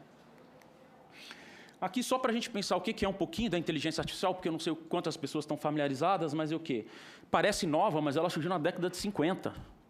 Tá? Na década de 50 já se falava disso. Pô, mas por que esse negócio não andou? Por vários motivos. Você não tinha capacidade de processamento em computadores. Então, assim, você tem várias barreiras que atrapalharam esse negócio a andar. Hoje, não. Hoje, tem um garoto numa garagem que abre uma conta na Amazon com um cartão de crédito e consegue botar uma startup no ar em 2 semanas, certo? Quando, na década de 50, você pensou uma coisa desse tipo, é um servidor para processar alguma coisa. Então, assim, todas essas facilidades permitiram com que a tecnologia emergisse de fato. Tá? Então, são sistemas capazes de, o quê? De exibir um comportamento que normalmente é associado às pessoas. O senador Stevenson, mais alguém falou na mesa, que assim, atividades repetitivas são normalmente coisas boas de você automatizar. Essa é uma das perguntas que a gente faz quando a gente chega num cliente. Alguém faz essa atividade? O cliente fala, faz. Quantas pessoas? X. De maneira repetitiva deixa eu ver o processo? Deixa. É o campo fértil para a gente automatizar. Tá? Então, isso que você falou da atividade repetitiva, vou dar um caso. Teve um projeto que foi feito com uma seguradora que você tinha uma mesa lá de operações que tinha 30 pessoas que ficavam batendo assinaturas. Então, o cara mandava o documento e um termo assinado em momentos distintos, as pessoas ficavam checando se é a mesma pessoa que assinou. Cara, assim, sem brincadeira, em poucas semanas a máquina tinha mais acuracidade que as pessoas. E aí eu pergunto, o que essas pessoas que há 20 anos checavam assinaturas vão fazer agora? E eu acho que é uma discussão para esse tipo, para casa. Sem falar nos carinhos, né? Exatamente. Toda essa burocracia que a gente vai automatizar, o que essas pessoas vão fazer depois? Por isso dessa discussão, e eu gostei muito do tema que você falou, que atividades repetitivas são normalmente onde a gente costuma automatizar com muita facilidade. Tá? Aqui, eu tenho os exemplos de aplicação para o governo, eu não vou falar porque, nossa, tem pessoas muito mais capacitadas que eu aqui para falar, como o Tiago, o Felipe, que já citaram casos e eles estão no dia a dia. Eu vou falar de alguns casos que a gente tem atuado fora dessa esfera pública, que eu acho que dá um pouco mais de dimensão. Tá? Vou falar de um que a gente desenvolveu agora, que foi um algoritmo para você prever depressão pelo tom de voz. Hoje, a depressão, você tem 300 milhões de pessoas deprimidas no mundo, 800 mil se suicidam por ano, é um problema de saúde pública. Né? Os números deixam isso bastante claros. A gente fez um algoritmo que, pelo tom de voz, a pessoa fala, e você consegue prever se ela está deprimida ou não. Por quê? Uma pessoa deprimida talvez tenha um ritmo diferente de falar, ela fica em silêncio, mais tempo ao responder. Você consegue detectar esse tipo de coisa. Tá? A gente usou para esse estudo, a gente usou um banco de dados estrangeiro, então era a língua inglesa, e a gente agora tem um parceiro privado que a gente está fazendo um primeiro dataset brasileiro para a gente treinar um algoritmo em português para prever depressão pelo tom de voz. Então, assim, saindo um pouco da esfera pública, eu estou dizendo o nível de alcance que a tecnologia é possível. Sabe? E, de repente, você tem uma empresa que tem um dispositivo desse que pode ser usado na linha corporativa e que avisa o RH da empresa que o cara precisa de ajuda. Porque quando o cara vai procurar ajuda quando ele está deprimido, normalmente a vida dele já descambou, né? Ele já não trabalha direito, já a família deve estar abandonada, e aí? Então, assim, coisas onde também a tecnologia consegue ajudar as pessoas no seu dia a dia. Tá? Então, esse é um caso que a gente está trabalhando. Outro caso que a gente está trabalhando, que as mulheres vão se identificar, é a questão do exame a mamografia, que é um exame extremamente doloroso para a mulher, certo? Ela vai lá, coloca a mama para fazer, aperta, e muitas vezes, eu acho que principalmente em hospitais, em lugares mais remotos, os técnicos não são tão treinados para colocar a mama de maneira correta. Então, quando sai a imagem para o profissional laudar, a imagem não está da maneira correta. E aí o cara vai laudar, muitas vezes onde está o tumor não vê. E aí você precisa fazer o quê? Você precisa reconvocar a paciente. Tá? Eu estou falando de uma taxa de reconvocação de 20% a 30%, pessoal, do exame doloroso para a mulher. E aí você fala o quê? Aí a mulher vai no hospital, faz um exame desse, 2, 3 anos depois descobre que tem câncer de mama e fala, pô, mas há 3 anos atrás eu fiz o exame. Como que eu só descubro agora que eu tenho câncer? E aí vão contar para ela que o exame dela não foi bem feito? Então, assim, a gente está trabalhando em algoritmos que, na hora que a mama é colocada, prevê já se está posicionada de maneira correta. Então, assim, são coisas que a gente está fazendo fora do âmbito de governo, mas que tem impacto gigantesco na população. Tá? Por exemplo, lesão de joelho, a gente está automatizando esse processo, através da parte também dessa área médica que a gente trabalha. Tá? Então, assim, eu não vou citar esses casos aqui, porque já foi amplamente citado pelos colegas, tá? Que é onde pode ser usado, o portal da transparência, judiciário, segurança pública. Falaram aí também de facial recognition, né?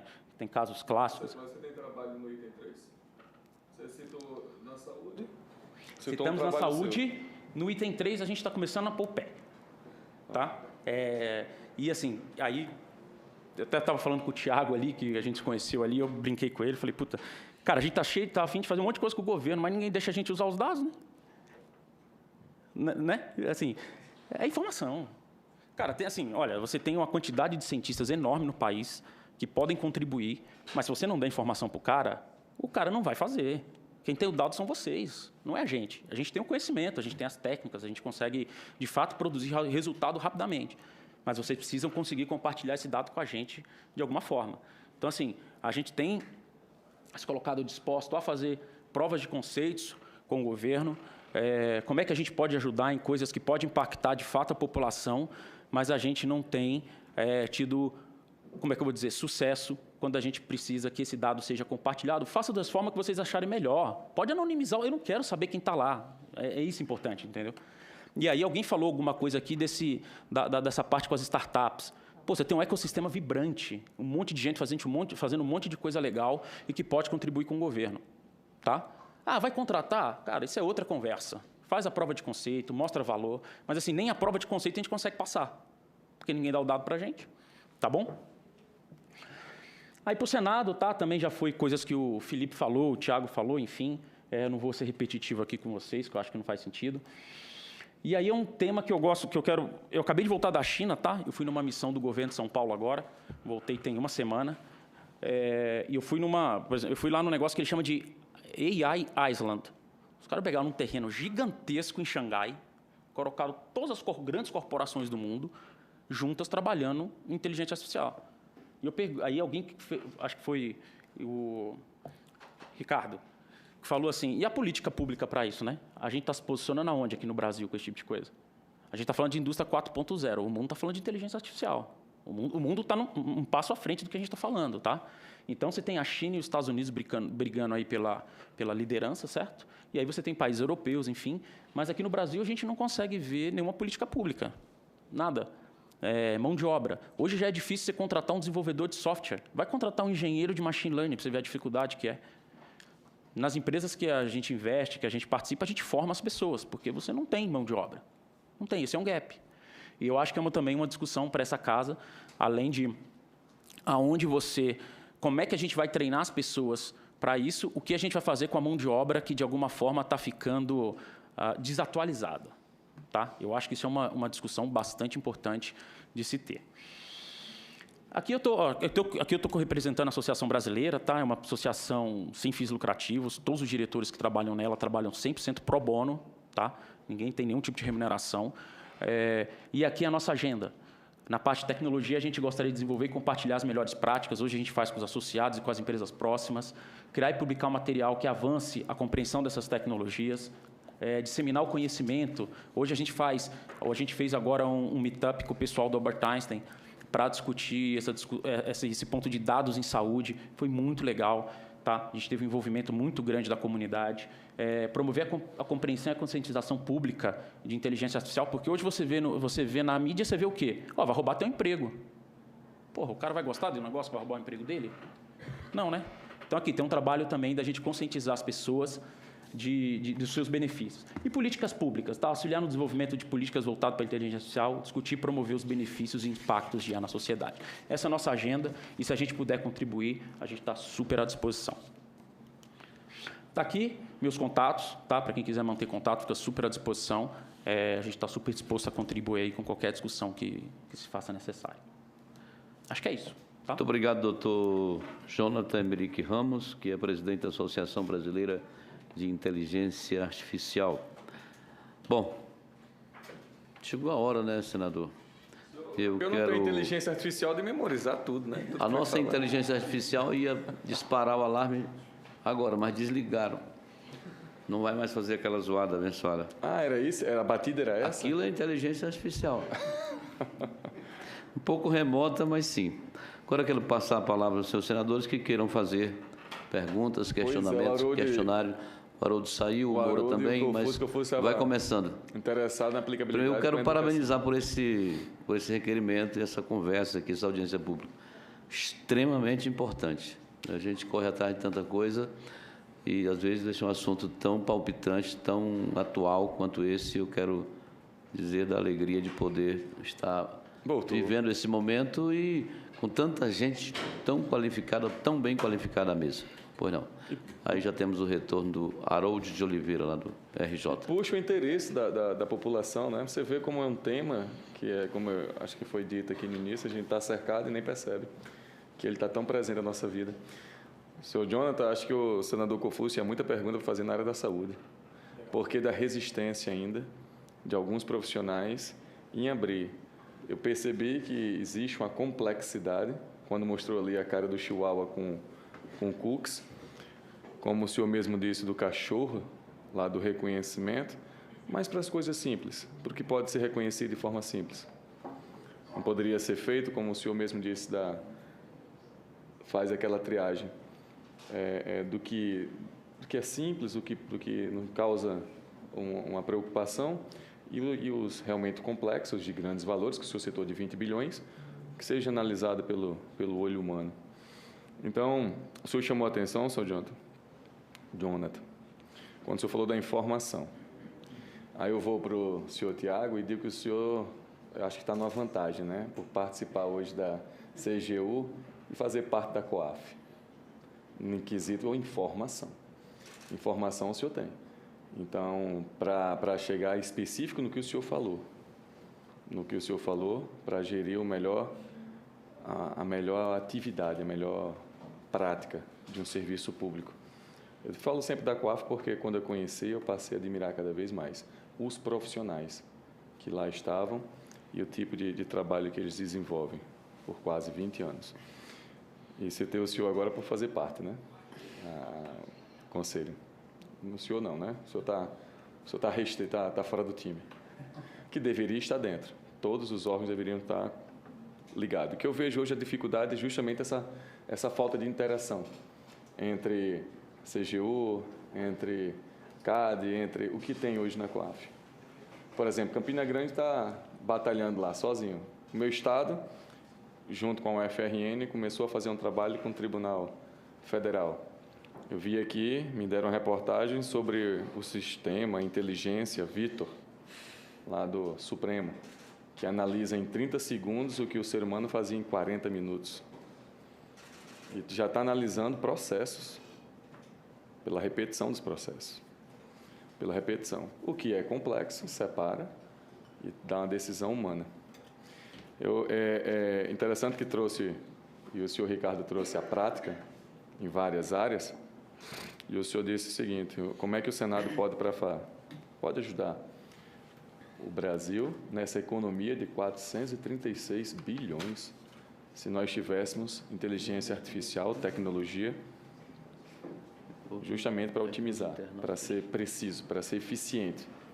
Não para dispensar. A resposta que eu dou para o senhor sobre o que vai fazer com o funcionário dá outra atribuição a ele, o que a máquina ainda não faz. Não é que vai faltar emprego ou vai acabar emprego, vai ter que se adaptar às pessoas. A tecnologia, eu vejo que não vai tirar emprego de ninguém. Eu creio que a máquina não vai fazer o trabalho do senador. Ainda vai precisar de seres humanos. Quem é que alimenta a máquina? Quem é que vai lá fazer o algoritmo? Não é isso que o senhor disse? Como é que aprende? Que é uma palavra que o senhor disse, ensina. Como é que ensina a máquina? Ela não aprende só. Então, sempre vai precisar desse ser humano. Agora, o que a gente precisa é ser eficiente. ser realmente eficaz. Na questão, quando o senhor ficou meio receoso em falar em combate à corrupção, tem que ser muito enfática para combater a corrupção, sim. Também. Volto a dizer, o COAF. Quando ela rastreia lá a movimentação financeira suspeita e encaminha para quem vai investigar, perfeito. Quanto tempo não levava antes dela, antes de 98? Quanto tempo a gente teria que saber como é que está sendo feita a movimentação financeira antigamente? Então, senador, senhor presidente, eu queria só trazer aqui essa pergunta para o senhor Jonathan, já que eu vi que o senhor é uma pessoa prática, o porquê que alguns profissionais têm essa resistência ainda, dentro da área também que o senhor falou do remédio, daquela fiscalização, eu falo da telemedicina, eu falo de uma justiça mais eficiente, eu falo de um habeas corpus que a pessoa pode ir lá, já que pode fazer sozinho, precisa de advogado, me dá um modelo, eu digito, eu assino. Por que alguns profissionais ainda insistem em dizer que a tecnologia não substitui o ser humano, substitui na coisa que pode ser substituída? Em relação ao tumor lá que foi dito, essa análise, de fato. Mas eu creio que se alguém chegar a um ponto de alimentar esse algoritmo, a excluir toda a possibilidade de erro, possa ser que evolua. Eu comecei o meu discurso aqui, o senhor não estava, senador Harold? Quando eu era criança, eu ficava vendo o pessoal se comunicar olhando para a cara do outro, se ligava o telefone, que a gente só tinha um telefone, e ficava vendo a imagem do outro e conversando. Disse, caramba, o cara conversa assistindo filme. Tá? Hoje a gente faz e virou tão rotina que a gente nem tem mais essa sensação de que é uma tecnologia, é rotineiro. Então, o que a gente está discutindo aqui agora, nessa comissão, e obrigado por dizer que é pioneiro, mas essa comissão é para isso. Essa comissão é para trazer a tecnologia, o futuro, essas experiências para cá, para que a gente possa levar para outros estados. E eu vejo que tem estados que estão acordando para a tecnologia e outros ainda estão dormindo. Deveria ter essa compartilhação de quem já fez da tecnologia, uma obrigatoriedade de seguir esse padrão, já que está se mostrando eficiente. Então, a primeira pergunta é essa, dessa resistência. E também, por que não divide, né? Não compartilha a tecnologia? Uma vez que o profissional lá em Campina Grande está aprendendo tudo sozinho, fazendo tudo sozinho. Se já está feito, por que não passa para ele? Só desenvolve, se tiver uma ideia melhor, vamos acrescentar, vamos se unir, se isso é possível. Era isso.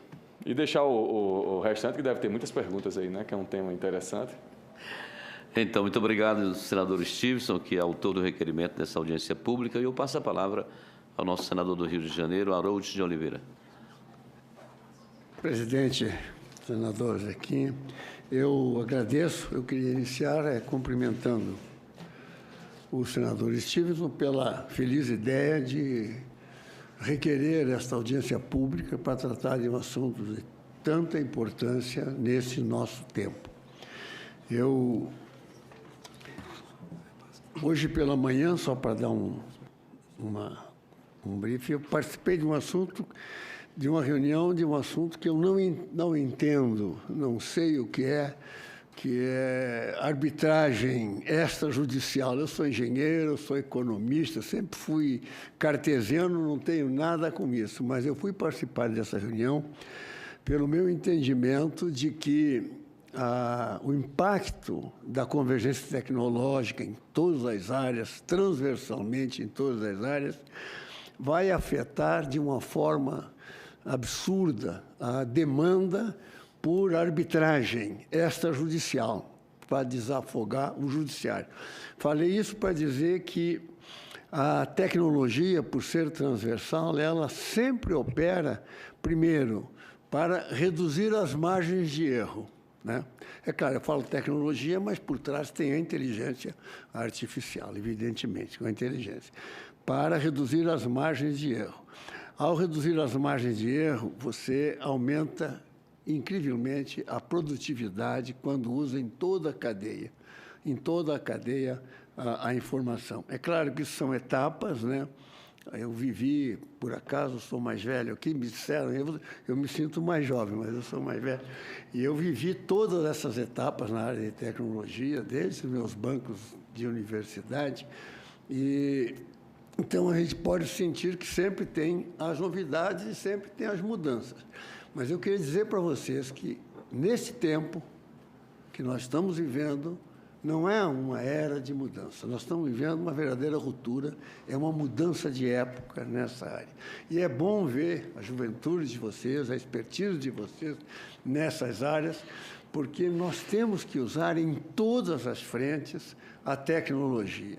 Nós agora estamos vivendo um momento ímpar, né, de mudança, de ruptura de todos os padrões, de descontinuidade no desenvolvimento de tecnologia, com as tecnologias de alta velocidade trazidas aí pelas tecnologias da quinta geração, de 5G, e associada a ela justamente essa 5G, ela vai reduzir, vai acabar com as limitações de velocidade de transmissão de dados e, ao mesmo tempo, reduzir praticamente, eliminar a latência, eliminar o retardo na comunicação, na transmissão de mensagem. Isso praticamente faz com que toda a automação, seja ela da ordem que for, ela passa a ser feita remotamente, sem problemas de retardo, sem problemas de banda de velocidade, de banda de passagem de dados. Então, o governo, evidentemente, como o principal ator e aquele que é o parâmetro, tem um compromisso pedagógico maior como exemplo para a nação, exemplo para as instituições, tem que usar intensamente a tecnologia, usando agora, nós estamos focados aqui na inteligência artificial, mas usar para aumentar a sua produtividade, reduzir a margem de erros.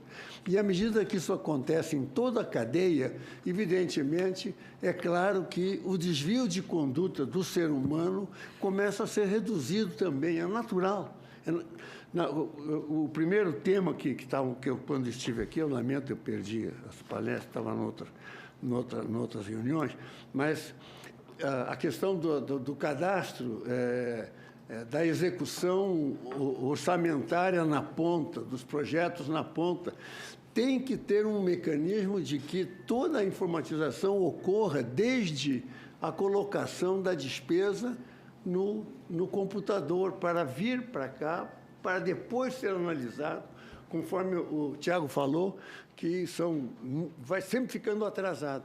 Eu imagino que nós tem que criar mecanismos para que o responsável pela execução orçamentária na ponta, que recebeu aquele recurso, ele faça já a sua prestação de contas, toda ela já informatizada, toda ela já automatizada, e pode ser feito permanentemente para facilitar depois aqui na ponta o uso, então, da tecnologia. Evidentemente, a máquina vai ter que analisar os casos de fatos sistêmicos para aprender como é que vai fazer essa análise. Mas o principal é que eu queria cumprimentar por esta audiência, agradecer a vocês, a juventude de vocês nos estimula, né, e a mim também, porque a gente não perde a esperança. O homem morre quando deixa de sonhar. Deixar de sonhar é deixar de ter esperança. E eu, embora nessa minha idade, eu sou um sonhador. Ainda quero ver essas coisas, porque agora o horizonte não é mais de 15, 20 anos, não. É amanhã e é hoje já. Quer dizer, de hoje a amanhã, quer dizer, essa que é a grande realidade. Então, não quero morrer ainda, tá? Agora, a tristeza que nós vemos e a tragédia do nosso tempo também é que existem jovens que estão esperando ficar velhos para serem enterrados, que não estão sonhando. E deveriam estar sonhando como vocês, sonhando e envolvidos e mergulhados nesses assuntos de interesse do nosso país. Muito obrigado, Deus abençoe o trabalho de vocês. Muito bem, senador Harold, parabéns aí pela reflexão muito inteligente. Bom, nós vamos responder tudo num bloco só, os comentários que os senadores... E nós temos aqui mais 9 perguntas ou comentários feitos pelos internautas. Vamos começar pelo Rafael Lima, do Paraná. Ele diz: o uso da inteligência artificial na administração pública pode afetar a contratação de novos servidores? A primeira pergunta. Lá do Ceará, o Jared Macedo Diz: como podemos transformar a inteligência artificial em uma maneira de valorização da ciência nacional? O Matheus da Bahia, Matheus Requião. Requião é do Paraná, não? Matheus lá da Bahia fala o seguinte: a ideia traz impactos diretos na duração razoável do processo e na eficiência da administração, mas não seria muito oneroso para o Estado? A outro Matheus Souza, do Rio Grande do Norte, conterrâneo do senador Stevenson. Com a tendência de crescimento da inteligência artificial na administração pública, é razoável esperar menos concursos públicos? O Reinaldo Medeiros, do Rio Grande do Norte, também. Como ficaria a situação dos servidores públicos diante dessa mudança? Famílias desempregadas? Eis a questão que deve ser debatida. Luciana Silva, de Alagoas. E os servidores públicos, como ficariam com essa utilização da inteligência artificial? Jonathan Pimentel, do Rio de Janeiro, conterrâneo do Haroldo. Importante pensar na proteção de dados. Como seria feito? Como seria feita a implementação e em quais processos?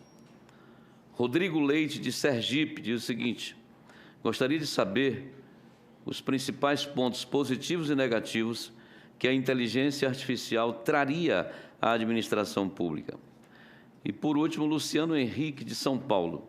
Teríamos um gasto bem menor na administração pública, porém temos que ser muito cuidadosos com isso. Só um comentário. E, nesse momento, parece que as perguntas mais diretas começaram pelo Jonathan, né? Vai coincidir na Inglaterra, quando quebrava as máquinas, né? Revolução Industrial. Eu ouvi alguma coisa direta para ti, né, Jonathan? Então, começa. Que foi do senador Stevenson, né? Exatamente sobre um pouco da resistência em relação a determinadas áreas na adoção da tecnologia. Eu acho que, de forma direta, essa é a sua pergunta. Não estourei o tempo ainda. Questão que eu falo é assim: a gente costuma ter essa resistência no começo. Quando a pessoa começa a ver o benefício e começa a ver que ela pode ser liberada de tempo para fazer coisas mais interessantes, aí ela começa a ver valor. Eu acho que você tem essa barreira inicial de fato, tá? Principalmente em algumas áreas mais específicas, mas depois que você começa a perceber o valor e ela começa a ver que aquela tarefa que ela fazia, que era chata, não vou mais precisar fazer isso? Não, agora você pode fazer isso aqui que agrega mais valor para você, para a companhia, enfim, dentro do contexto que ela tiver. Eu percebo que passa a fazer mais sentido e você consegue uma adoção maior das pessoas. Tem essa barreira inicial, mas ela morre quando você começa a mostrar o valor que consegue agregar na vida das pessoas. De repente, a pessoa trabalhava, 15, 20 horas fazendo X coisa, agora ela trabalha às 8 de fato, porque as outras 7 foi automatizada e ela, de fato, só precisa se preocupar com aquele final da cadeia ali, como o senador falou. É isso que a minha experiência tem mostrado, tá, senador? Tudo bem? Doutor Felipe. Na perspectiva dos órgãos federais e dos órgãos de persecução e controle que a gente lida com maior frequência, a gente percebe ao contrário.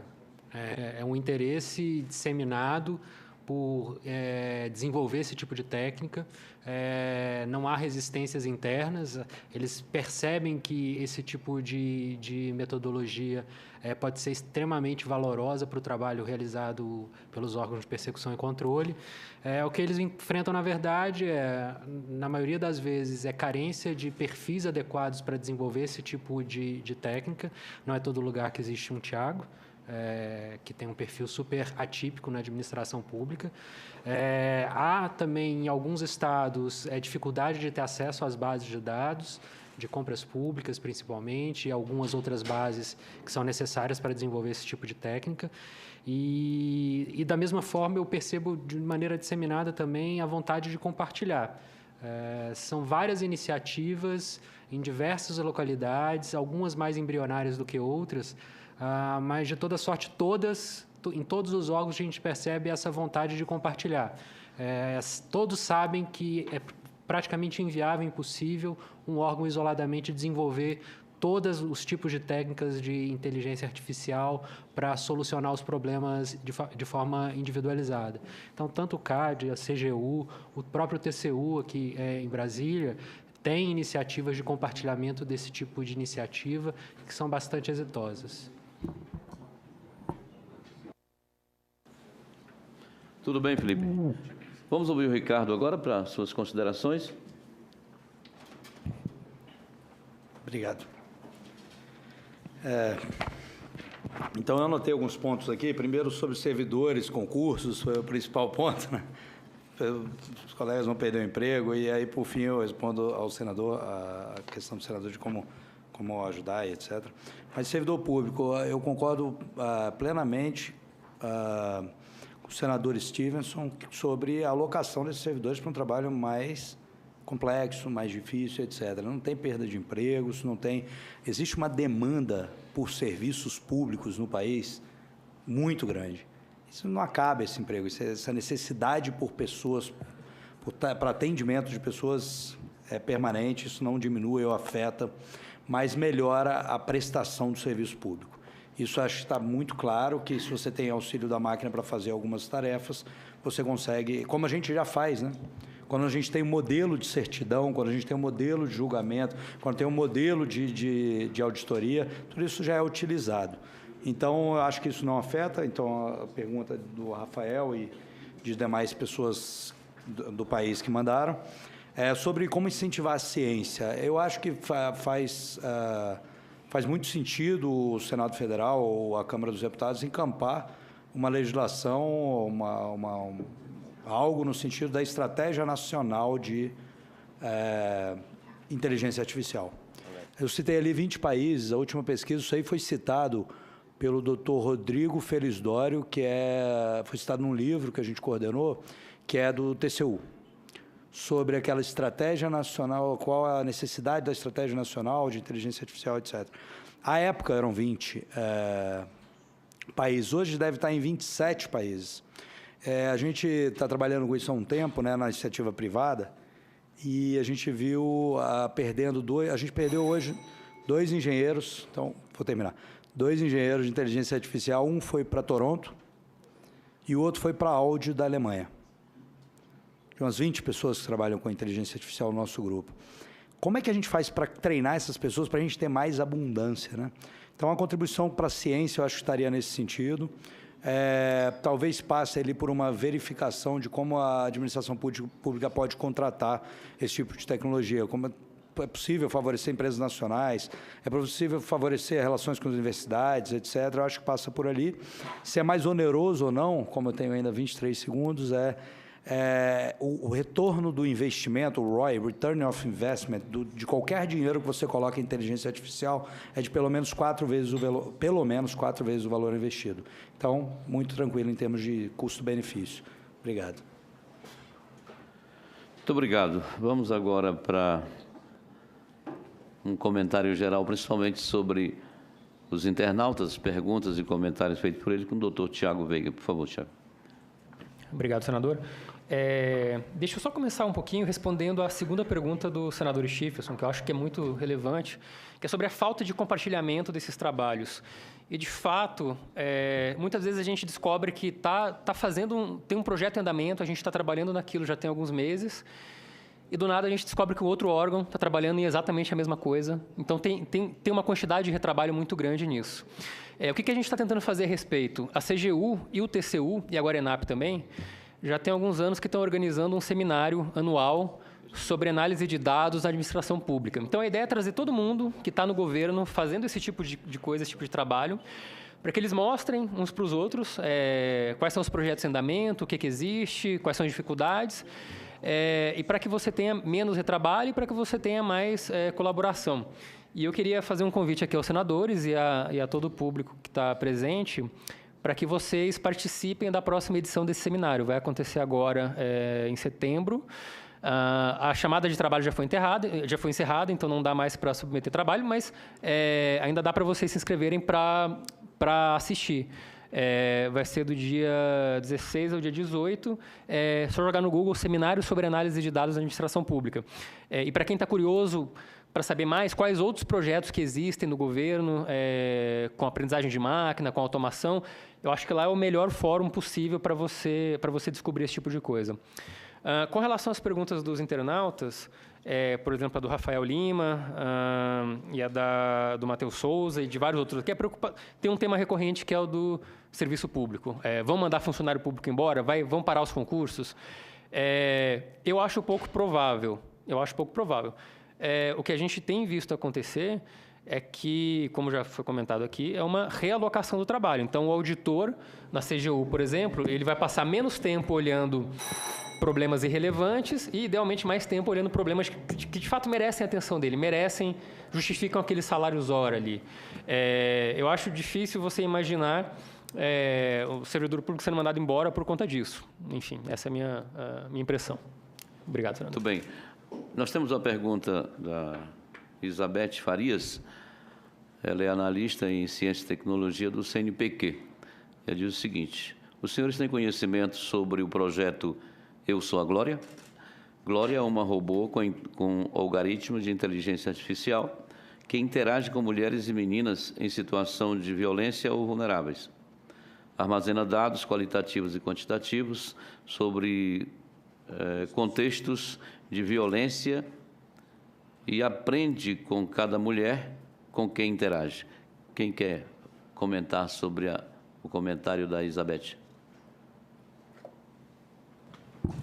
Eu não tenho interesse, mas vou atrás. Minha esposa trabalha com violência doméstica, já vou recomendar que ela procure.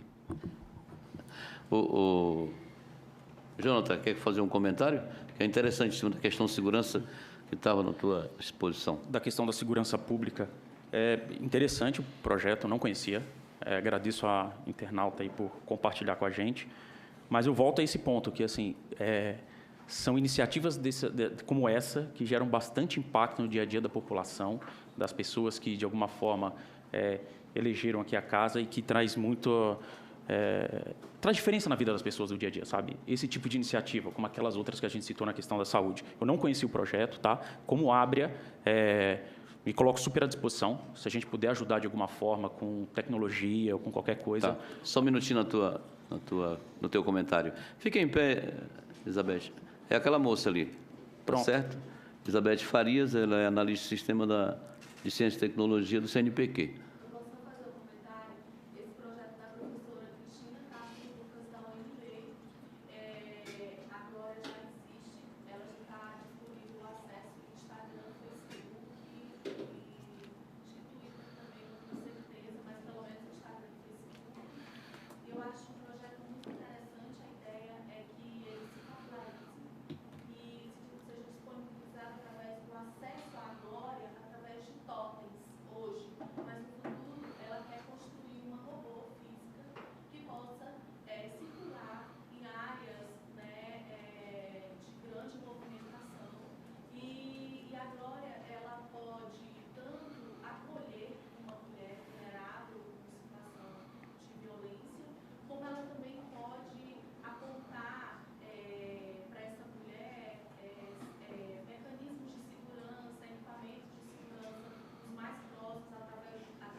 Muito bem. Esse ponto que ela comentou é importante, que é a questão da capilarização. Muito obrigado. Da capilaridade, que é a questão de você conseguir obter informação de vários entes, enfim, conseguir treinar o algoritmo e ter um resultado mais efetivo. E a gente está, cara, gostei muito do projeto, a gente está super à disposição. Que ela precisar de ajuda, contem com a gente. Muito bem. Bom, minuto final para as considerações de cada um e eu começo aqui pelo Ricardo.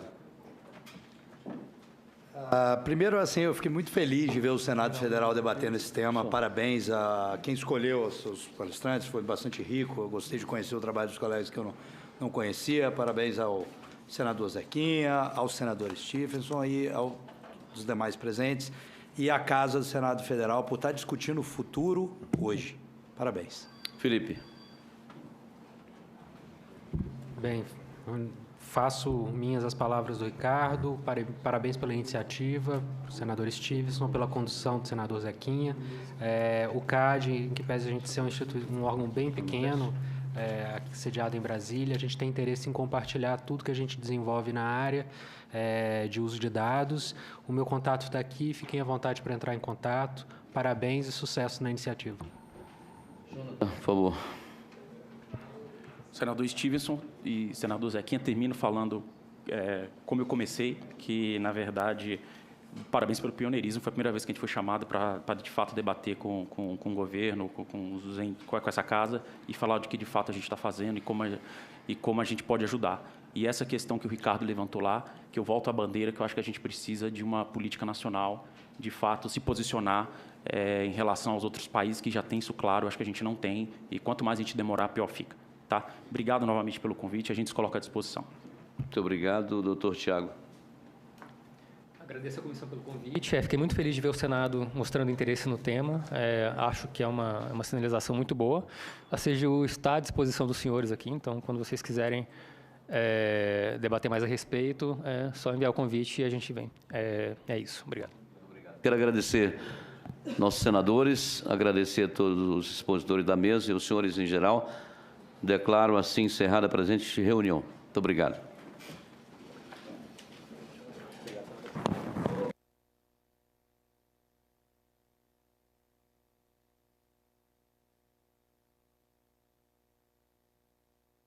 Mas continuou sendo engenheiro. Aí depois veio o computador.